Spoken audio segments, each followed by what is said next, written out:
वालेकुम अस्सलाम। मोहम्मद फैसल। क्या हाल है भाई? कैसे हैं सब लोग? पढ़ाई के दिन शुरू हो चुके हैं। जिंदा हैं बस। जिंदा तो सब हैं। जिंदगी के अंदर कुछ कर भी रहे हो या बस ऐसे ही जिंदा हो, सांसें चल रही हैं? हम्म। हम ठीक हैं, मैं बिल्कुल फिट हूँ अल्हम्दुलिल्लाह। I am doing pretty well. वालेकुम अस्सलाम फरहान। आज हमें करना है अक्टूबर नवंबर 2023 वेरिएंट 22 का start. Now this is paper 2। वालेकुम अस्सलाम व्यूम। अक्टूबर नवंबर 2023 वेरिएंट नंबर 22 आज हमें जो है वो स्टार्ट करना है। और इसमें अगर हम देखें तो now this is paper 2। The name of this paper is business concepts 2। ठीक है जी। और ये जो पेपर है वो हमारा 1.5 घंटे का एग्जाम होता है, 1 आवर 30 मिनट्स। एंड इस 1.5 घंटे में हमारे पास दो केस स्टडीज आती हैं, हमें दोनों अटेम्प्ट करनी होती हैं। ठीक है जी। पेपर 2 हमारा कब हो रहा है? क्या डेट है हमारी पेपर 2 की? Paper 2, what's the date? Do you remember? 12th of May. Yep, 12th of May 2025. So we have a few days left now, few months left. And paper 2 जब देने जाओगे तो तुम्हारे सामने इस तरह का एक एग्जाम आएगा जिसमें दो केस स्टडीज होंगी। और जैसे ये पहली केस स्टडी तुम्हारे सामने है, gold theme park, GT। Right, this is the first case that is to be attempted in paper 2. And then when you see the next page, then you will have another case.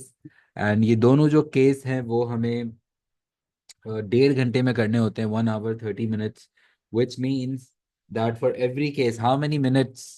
This is variant number 22. uh, how many minutes do we need to give to each case? अगर 1.5 घंटे का है ये paper, यानी कि अगर ये total है 90 मिनट्स का एग्जाम, तो हमें एक केस को, yes good, 45 minutes, ideally 45 minutes for each case. ठीक है। 45 मिनट्स, पूरा 45 मिनट्स दो। और एग्जाम अगर लेट से 2 बजे स्टार्ट हो रहा है, तो 2 बजे स्टार्ट होगा तो 3:30 बजे खत्म होगा ना। तो ideally 2 till 2:45 I can do case number 1, and 2:45 till 3:30 I can do case number 2।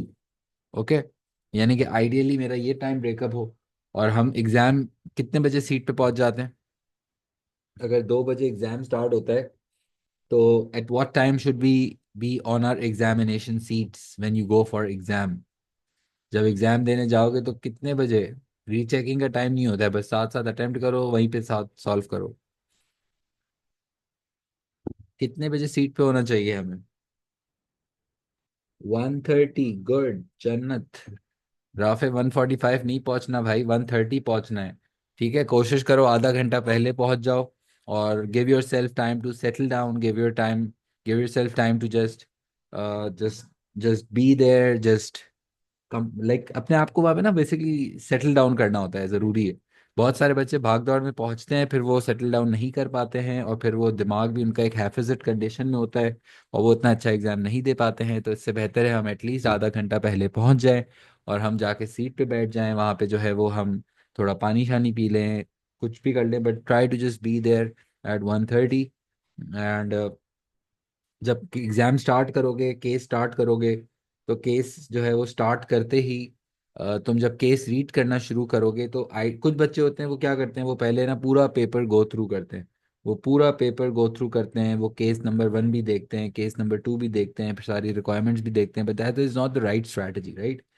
मतलब ideally you should just start reading the case. Let's say just question 1 जो भी आया होगा, जैसे यहाँ पे हमारे पास गोल्ड थीम पार्क है case, I can just directly start reading the case, right? Not just go through the entire paper. It's not, no need, right?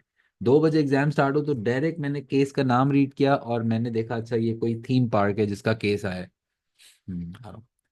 तो अब अगर थीम पार्क का केस आया है, तो अब थीम पार्क को मैं भी विजुलाइज कर लूँ किसी, तुमने अगर कभी थीम पार्क देखा होगा, गए होगे, तो just visualise that park maybe, because when you are writing an answer you should be able to visualise it. And let's say theme park, कोई भी थीम पार्क की एग्जांपल दो। तुम कौन से थीम पार्क गए हो? कोई थीम पार्क की एग्जांपल दो।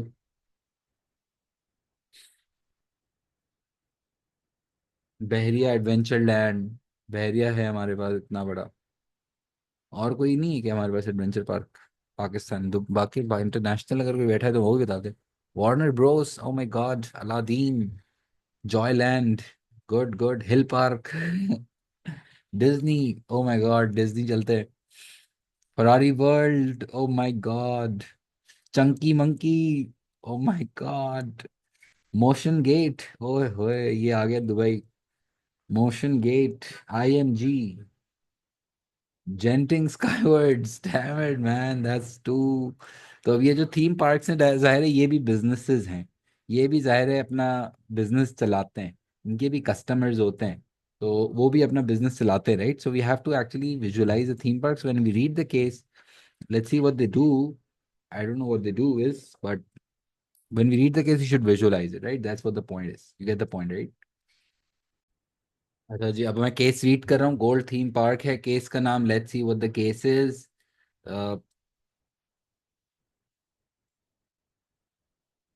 Gold Park was a mine. Okay, Gold Park was a mine where gold was extracted until 2012. Although there was still some gold in the mine, the direct cost of extracting it became too high. ठीक है भाई, ये कोई gold mine थी पहले। The area around Gold Park has become a tourist destination. There has recently been development of hotels and other accommodation. A new marina complex has also been built, which attracts boat owners to use the local lakes and rivers. Nice.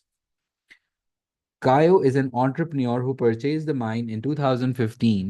She converted the mine into GT, a theme park where customers can learn about gold mining and have fun. GT now includes a museum, guided underground tours of the mine, and a roller coaster ride around the park. There is also a restaurant and gift shop. Crazy, very crazy. ठीक है. Kayo employs some of the people who previously worked in the gold mine to work as tour guides in the theme park. She also employs some younger workers who require training as customer service representatives. Kayo believes that developing entrepreneurship is important to the ongoing success of GT. अच्छा जी, ठीक है। हम जो है ये पहले क्या था, गोल्ड पार्क जो थी वो एक गोल्ड माइन थी पहले 2012 तक। फिर बहुत ज़्यादा महंगा पड़ा था गोल्ड निकालना, तो फिर वो गोल्ड माइन बंद हो गई। एरिया जो है वो डेवलप हो गया है, आसपास hotels, accommodations, Marina complex, crazy area अच्छा हो गया हमारा। Now entrepreneur just bought this, converted into a theme park, and now they're offering a museum, they're guided underground tours, a roller coaster ride, restaurant, gift shop, मतलब काफ़ी सारे इनके segments हैं, हाँ, काफ़ी सारे डिविजन्स हैं। कायो employees some of the people who previously, ठीक है, गोल्ड माइन को हमने रख लिया और कुछ एम्प्लॉयज़ को ट्रेन कर दिया है कस्टमर सर्विस के लिए। मे बी इनको वेलकम करना, टिकट्स वगैरह बेचना, इस तरह का काम होगा। एंड इंट्राप्रेन्योरशिप के ऊपर बड़ा फोकस है कायो का।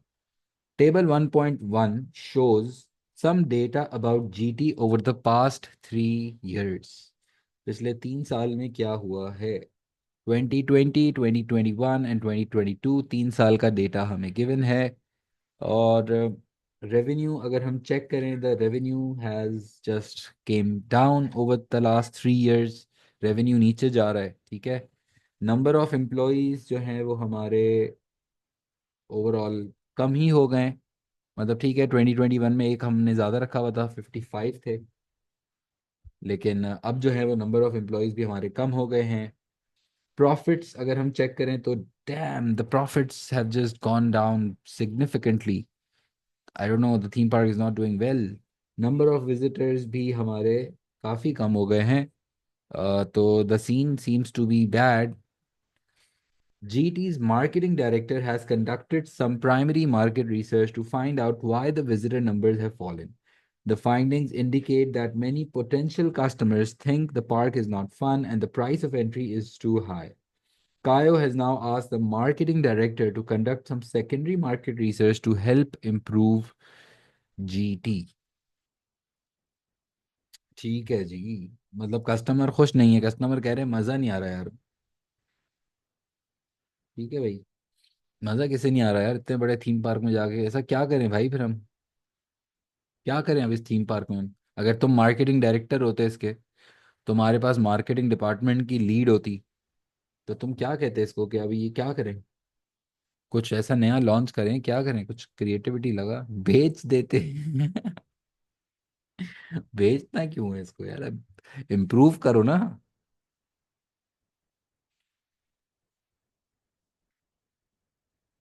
और हमारा जो आंसर है हम इस तरह से लिखेंगे, कुछ सोचेंगे कि हम जो है वो बिजनेस, कौन है, हमारा रोल क्या है, बिजनेस जंबो जम भी खोल सकते थे। गुड आइडिया यार, गुड क्रिएटिविटी।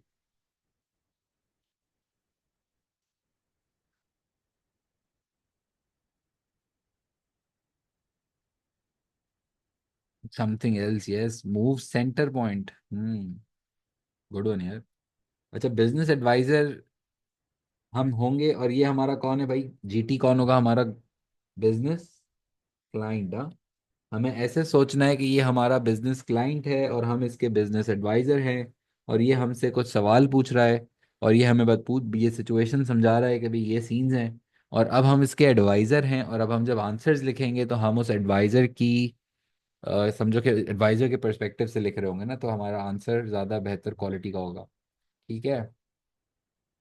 और question number one part A देखो क्या कह रहा है। Identify one type of training, ये तो कोई भी बता देगा यार, कम ऑन यार।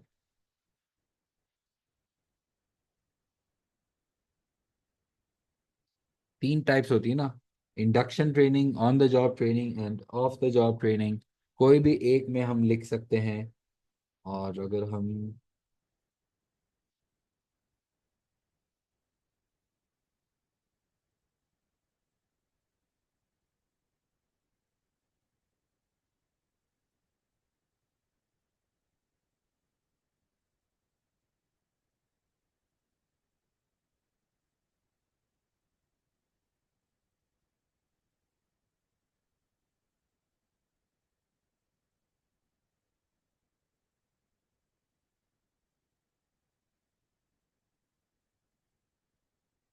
एक मिनट जरा, अब अगर हम इसको लिख लेते हैं, क्या हम वन वर्ड आंसर लिख सकते हैं, can we write one word answer?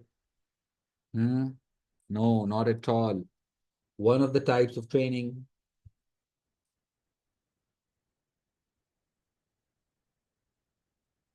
is one of the types of training is on the job training. One of the types of, no, one word नहीं लिखना लेकिन, ठीक है, सेंटेंस लिखना प्रॉपर।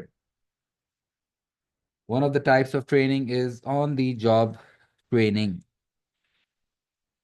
ठीक है, नोटबुक्स में तुम भी लिख लो साथ साथ आंसर्स। मेन ऑब्जेक्टिव ये है कि हम स्ट्रक्चर सीख जाएं।